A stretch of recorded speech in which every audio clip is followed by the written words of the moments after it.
প্রশাসক নিয়োগের প্রায় ৭ মাস পর অনুষ্ঠিত হচ্ছে তৈরি পোশাক শিল্প মালিকদের সংগঠন বিজিএমইএ এর নির্বাচন। ঢাকা ও বন্দরনগরী চট্টগ্রামে সকাল ৮টা থেকে শুরু হয় ভোট গ্রহণ, চলবে বিকেল ৫টা পর্যন্ত। দুপুর ১টা পর্যন্ত ভোট পড়েছে প্রায় ৩৫০। ভোটের পরিবেশ নিয়ে খুশি প্রার্থী ভোটাররা। জয় পরাজয় যাই হোক, সংগঠনের স্বার্থে কাজ করার প্রত্যাশা সংগঠনের নেতাদের। চট্টগ্রাম প্রতিনিধি তামিম মাহমুদকে সাথে নিয়ে তরিক ইসলামের আরেকটি রিপোর্ট। উৎসবমুখর পরিবেশে সকাল ৮টা থেকে ঢাকা ও চট্টগ্রামের হোটেল রেডিসন ব্লুতে চলছে তৈরি পোশাক শিল্প মালিকদের সংগঠন বিজিএমইএ নির্বাচন।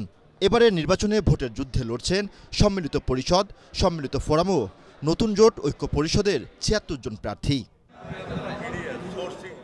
রাজনৈতিক প্রভাবমুক্ত সুষ্ঠু পরিবেশে ভোট দিতে পেরে খুশি ভোটাররা। আমরা চাই যে একটা সুস্থ পরিবেশ, আমরা যেন ব্যবসাগুলো ঠিকমতো করতে পারি, সেরকম একটা পরিবেশ আমরা চাচ্ছি। এবং অবশ্যই সেই পরিবেশের জন্য আমাদেরকে রাজনৈতিক স্থিতিশীলতা ইম্পর্টেন্ট। বিজিএমের কাছে যে জনগণের যে প্রত্যাশা যে এই অর্গানাইজেশনটা অন্তত একটা নিউট্রাল ভূমিকা পালন করুক, এটা একটা ট্রান্সপারেন্ট ইলেকশন হোক। নির্বাচনে জয় পরাজয় মেনে সংগঠনের স্বার্থে একসাথে কাজ করার প্রত্যাশা প্রার্থীদের। অ্যাজ এ ম্যানুফ্যাকচার আমাদের ভয়েস দরকার পলিসি এবং পলিসি মেকারদের মধ্যে। সেই জন্য আমরা বলছি, অনেক আগে থেকে ছিল মিনিস্ট্রির কথা বলেছিলাম, we want a ministry of our own.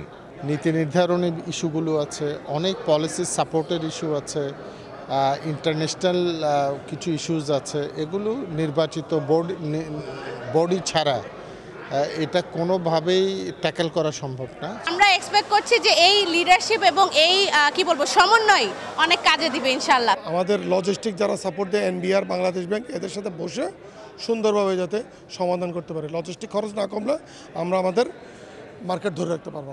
এদিকে সুষ্ঠু নির্বাচন আয়োজনে সকল ব্যবস্থা নেওয়ার কথা জানিয়েছেন নির্বাচন পরিচালনা বোর্ডের সভাপতি ও ডিএমপি কমিশনার।